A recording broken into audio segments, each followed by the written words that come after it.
2 araw na lang, mapapanood mo na ang wackiest, most generous, at freshest shows pag lunchtime. Galing. Pinoy Samurai, Lucky Numbers, at Fantastic! Woo! Sa tanghaling Go, Go, Go! Ngayong linggo, simula alas 12 ng tanghali sa TV5.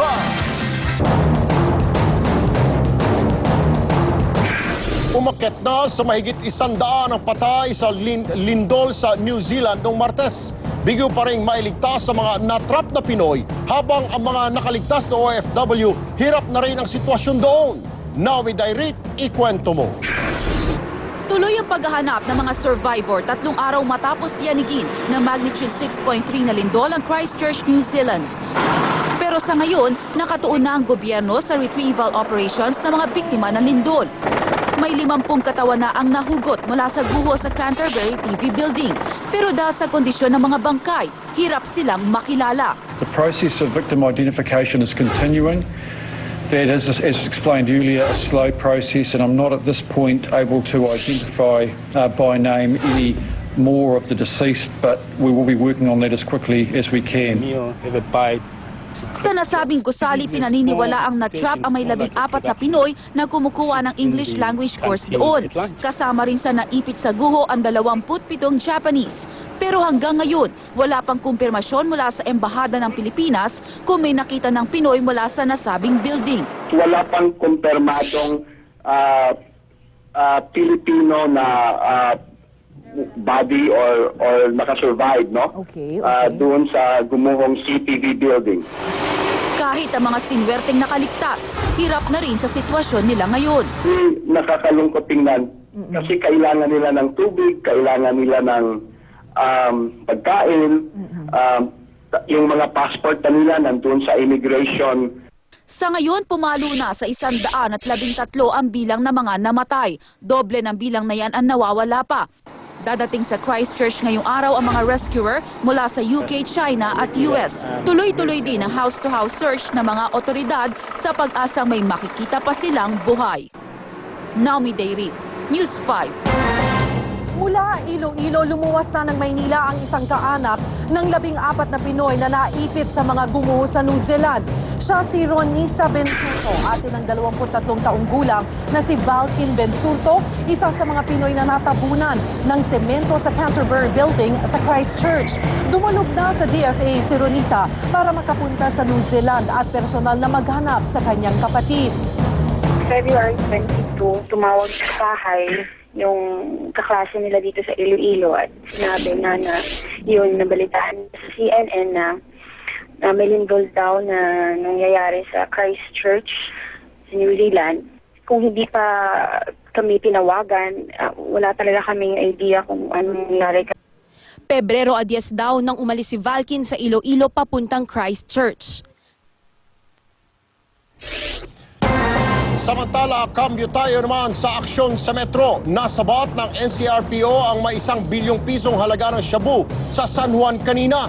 Sa dami ng nakumpiskang shabu, kaya raw nitong suplayan ang buong Metro Manila. Ikwento mo, June Loyola.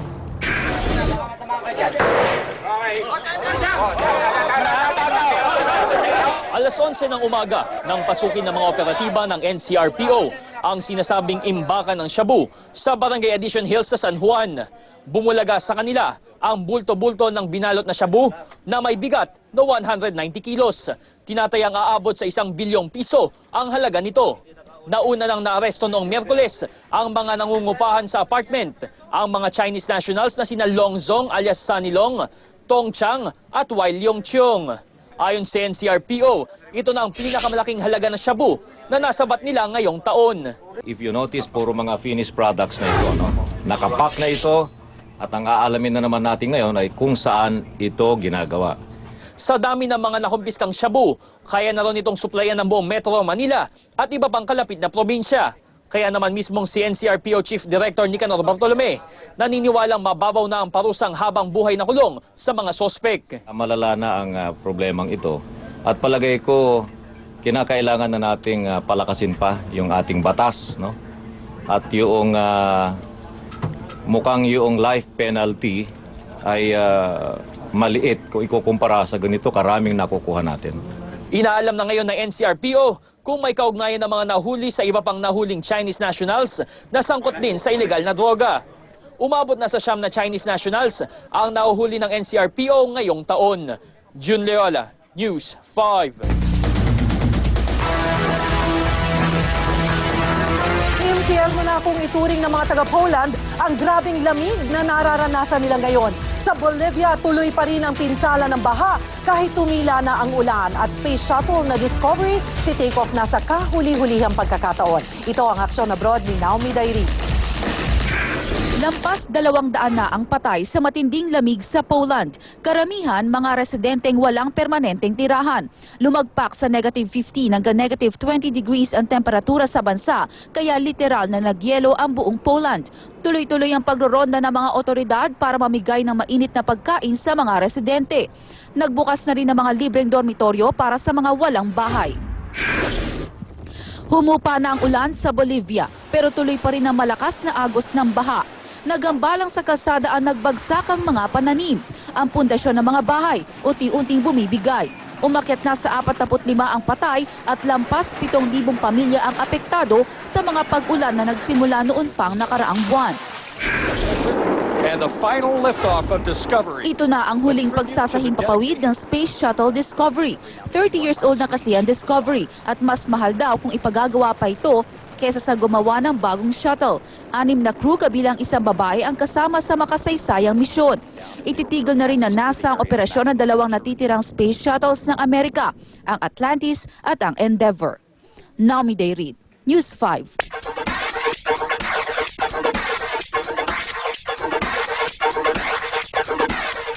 Showbiz action tayo. Isa raw sa pinaka-memorable na nangyari sa buhay ni Lea Salonga ang EDSA Revolution. Kaya hanggang ngayon, buhay pa rin ang diwa nito saan man siya naroon. Jeff Fernando, kwento mo.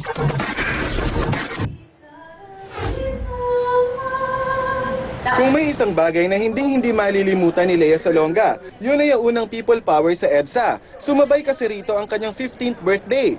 It was on my 15th birthday that the tank started rolling out onto EDSA.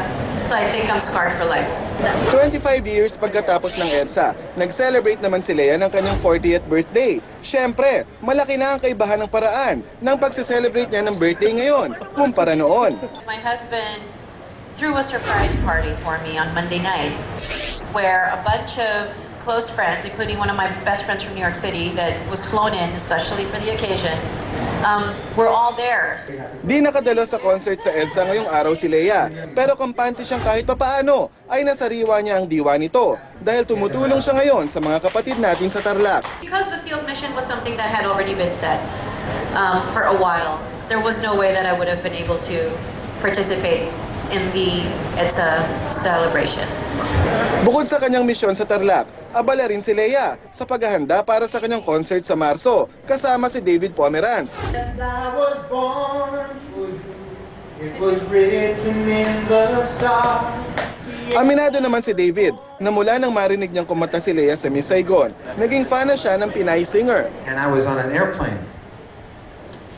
listening for different people that I thought might be good for this album that I was producing. And on came Lea. And I sat there in my seat and I started to cry. Jeff Fernando, News 5. Pangulong Aquino, pinangunahan ng selebrasyon ng EDSA People Power. Dating Pangulong Arroyo, di naiwasang patutsadahan ni Pinoy. At bagong 500 peso bill kung saan magkakasama ang mukha ni Cory at Ninoy, pwede nang ipambayad sa Lunes.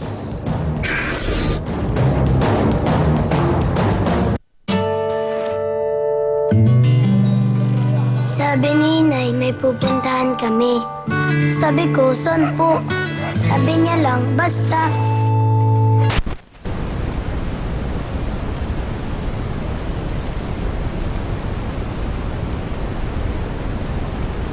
Umiwanag sa aming bayan.